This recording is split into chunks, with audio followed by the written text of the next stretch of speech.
Hello and welcome to a very special How I Paint Things. Now today I want to go over something a little bit different, and we're going to cover the Dark Ages sort of infantry.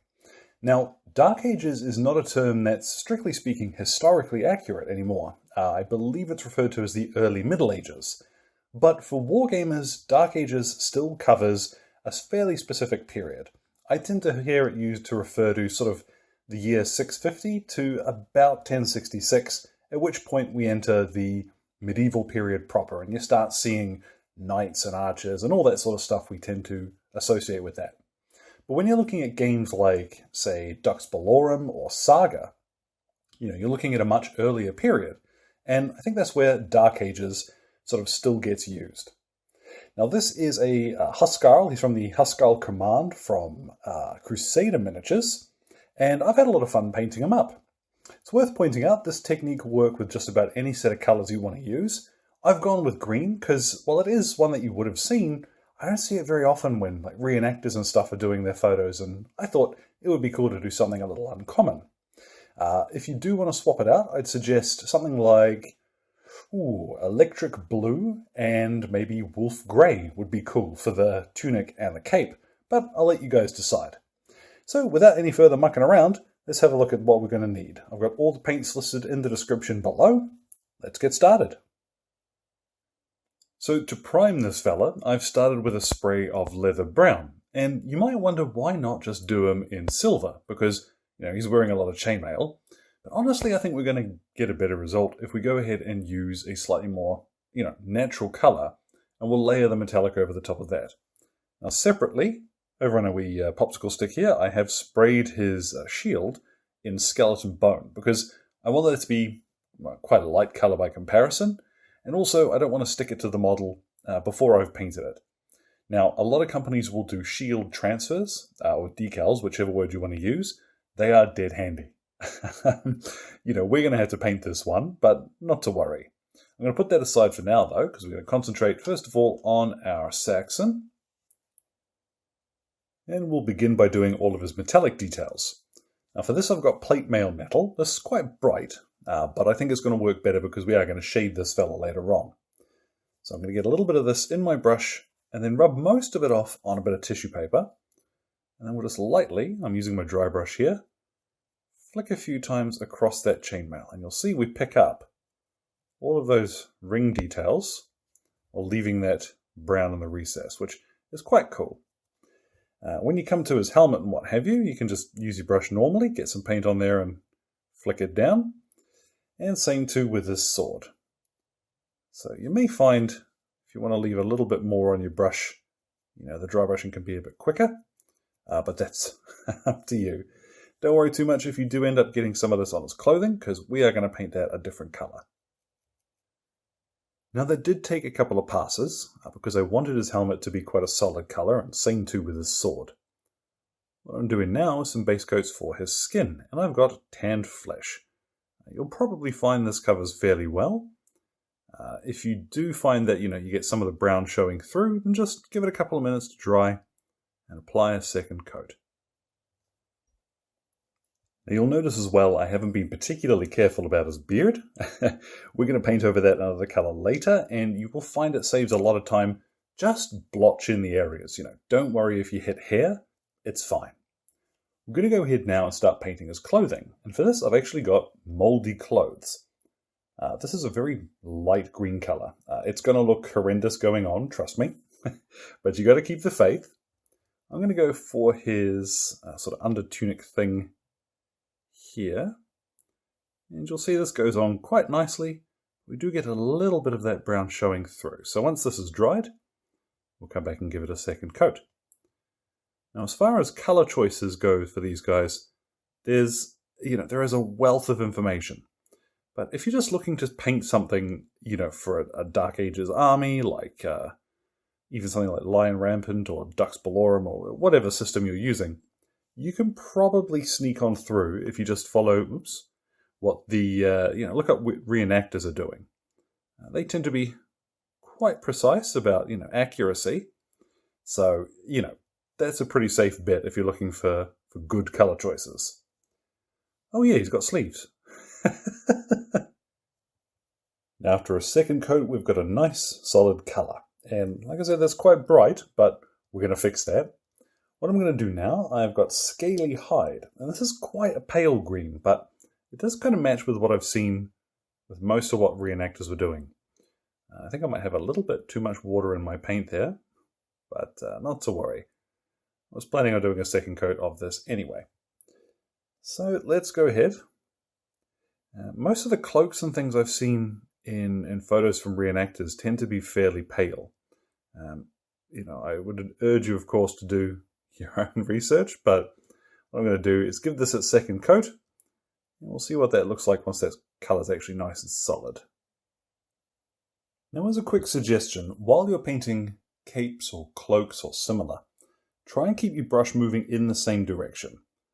Any large flat area of colour you want to be doing this, but it'll just help mitigate any kind of brush strokes or what have you that you might see otherwise. So you'll see, second coat, we're looking pretty good there. And now I've got Monster Brown, and I'm going to paint in his trousers. Now, if he were a Thane or similar, he had quite a bit of money, he might paint these in, so he might have these dyed a different colour. Maybe a blue or a yellow or something, or, to match the rest of his outfit, whatever colour. But because I want this guy to look, he's got a bit of money, but he's not loaded, I'm just going to go with default. Linen trousers would have been quite common. So let's just go around, and you'll probably find with Monster Brown, you only really need one coat over this primer. But I'll let you be the judge of that once you see how it goes on for your own stuff.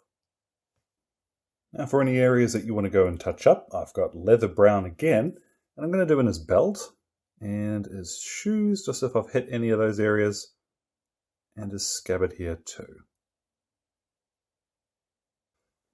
Now I'm going to use a little bit of Greedy Gold, and I'm going to go over a couple of areas that I want to shine. Now, from what I've found, Saxon jewelry tended to involve a lot of sort of bright stones, pretty looking gems and stuff. So it might be more accurate, I would say, to go ahead and give this guy like a blue or a red gem or something there. But the gold, I think, is just going to break up, the colors that I've used a little bit. And when we shade this, it's going to go quite brassy. So I don't want it to look extremely bright. So Greedy Gold is my choice for this one. Now I'm going to go down and use my character brush. And we're going to apply a little bit of Werewolf Fur to his beard and moustache. There's not really a right colour for this. You could go ahead and use black or a lighter brown. Werewolf Fur certainly isn't a commentary on his state of grooming, but it's going to look pretty good once we shade it. Now that we've got most of the details on our actual soldier done, what I'm going to do is a shield. And, oh, this gives me the willies. If you can find shield transfers online, a quick Google will point you in the right direction. You might find it much easier to use them. I'm gripping it by the outside because the sort of leather around the outside will be the easiest to touch up if I rub any of the primer off.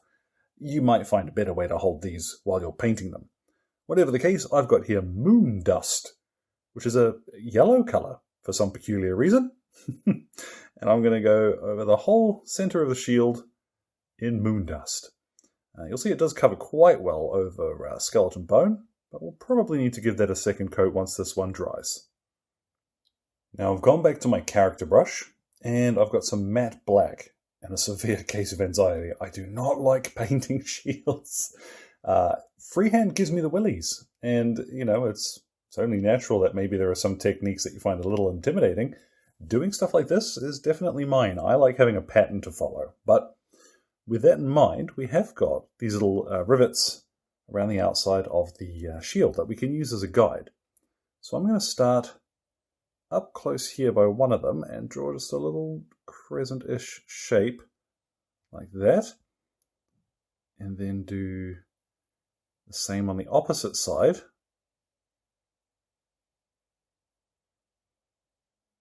Yeah, that's close enough. Now, only after I started using them as a guide did I discover those rivets aren't actually in the correct place compared to one another. So what I'm going to do is panic a little bit You know what? No, I'm going to start over. Let's put some yellow back over that a couple of times and we'll start fresh. Okay, so back to our primer. Let's apply that moon dust again. And then back to my character brush and a little bit of black. Having learned the folly of hubris, I'm going to paint a simpler design this time. What I'll do, I'm going to copy another design that I have seen online, and we'll just draw a straight line. Oh, what is with my hands today? Straight line. You know what, I'm going to do this off camera. Alright, so the trick is, I've discovered, starting close to the center where the boss is, going out towards the edge, because you'll find it easier to sort of straighten up, I think, knowing that we're going to repaint that edge later. So that's a little bit easier to make a straight line. Alright, there we go. That's a little nicer. What I've got now is some pure red, and I'm just going to do some little dots, just following along the edges of these bars, I guess, and just blip, blip, blip, and do that along the edge of each of them. Alright, now we'll get back to some plate mail metal, and we're going to finish in the little iron shield boss that would be in the center here. I'll tell you what, next time I am just buying some bleeding decals, eh? Now before we paint the ring around the outside, I'm going to get a little dot of super glue. You'll see that I've still got some of the bare metal where the primer would have been missed. But let's go ahead and just jam that now on. I've not painted the rim yet, because we're going to do that in a second, while our dude is holding the shield for us. So let's give that a couple of minutes to dry in place. Now, if you are worried about how much of the shield you can see from behind, just get yourself some Monster Brown. I would say that you're not going to have a very dark wood back here, so just go ahead, you've got the colour out anyway, and fill that in. And then back to leather brown, and you can paint the rim around the edge of the shield. Now I'm going to mix up the shade that I'm going to use to go over the whole model. Now, ordinarily, if I'm perfectly honest, because I'm painting a metal miniature, I would use the Quickshade dip. It does take 2 days to fully cure though, so it's a bit of a time sink if you're doing a video like this. I can get a similar effect though by using strong tone from the pot, and we're going to go 1 drop, 2 drops, 3 drops. Click that over there just so I don't mess up my calculations. And the Quickshade mixing medium. Now what this does is to kind of thin this out a little bit, but without losing the properties that make it shade. I'm only going to add 1 drop this time. Ordinarily I would do 2 to 1, but because I want a slightly darker finish this time, I'm doing 3 to 1 instead. Let's go ahead and mix that up. I've got here, this is the large dry brush. It's been probably the best I've found from the Army Painter range for applying shades in this way. So let's go ahead, make sure that's nice and mixed up, and then apply it to our miniature. So here he is, rocking and rolling, and let's make sure that we're working this into all of the recesses and covering over the whole model with this shade mix. Now when you come to his cape, you want to follow the same advice for applying the shade as you did the paint, and that is to try and keep your brush moving in the same direction as you do it. Then after about 20 minutes drying in the sun, this is what we've got. And what a difference it makes, right? But, there's always a but. Unfortunately, I had things go a little bit funny on his cape. Now, this is not the fault of the shade. This is because I was being impatient. And I was drying stages, in between takes with a hairdryer. So the metal was still slightly warm when I was trying to apply this to the miniature. But not to worry. There is going to be a way that we can fix this up and kind of rescue most of that. What I'm going to do now, though, is go ahead and give this guy an anti-shine varnish. If I had used the Quickshade dip, that would have been the next step anyway. But in particular, for doing our highlights on this dude, it's going to give the paint a slightly better surface to sort of key into. And you'll see what I mean when we get to painting that. So let's give him a quick spray. And while it is a little bit difficult to see on camera what the difference is, it's good practice anyway to be varnishing your miniatures, whether they're metal or not. Now I'm going to go back to my Scaly Hide, and I'm just thinning that down a little. What we'll do now is just paint it back over some of the areas where I want this to look a little bit tidier. It'll look quite bright going on, but as it dries, that'll make it a little more subtle, and you'll get a much nicer transition of colour between those darker areas. And like for example here, where the shade's gone a little bit bonk, not to worry, we can fix it up. Now it's probably taken me about 7 or 8 minutes just to do that stage by itself, but I think that little bit of cleanup, really does help the overall look. Plus, because we're using the base coat, it's a fairly natural looking transition of colour. It's not too bad. If you wanted to, you could go ahead and mix in a little bit of white or something and go to an even brighter highlight for those edges. But for what we're doing, I don't think I'm going to fuss too much with that. Maybe for the king. Now, because I've used anti-shine varnish, funnily enough, a lot of the areas have stopped shining. So I'm going back to a little bit of plate mail, and I'm going to cover over most of the areas of metal that I really want to look shiny. So his helmet and his sword. I'm not going to do his chainmail, and I might just do a little dab on his shield boss there. Now another good area to do some highlights is back on his trousers, because that monster brown can look fairly close to the leather brown once it's shaded. So what I'll do is just add a little bit of monster brown back on the high points of those trousers. Don't worry too much if this looks a little sloppy going on, because again, we are painting a figure to go on the table. Now there is one area where I'd suggest changing up the colour in order to do your highlights. I've got here, this is Barbarian Flesh, and this is much lighter than the tanned flesh we use for the base coat on his skin. What we're going to do is water that down just a little bit, and go ahead and do a little line on his cheekbones so that his face has a bit more definition to it. I'll do the other cheek in a second, and do the back of his knuckles as well. Just introduce a bit more shape to his hands there. If he's holding his shield really close against his body, don't worry about painting that hand.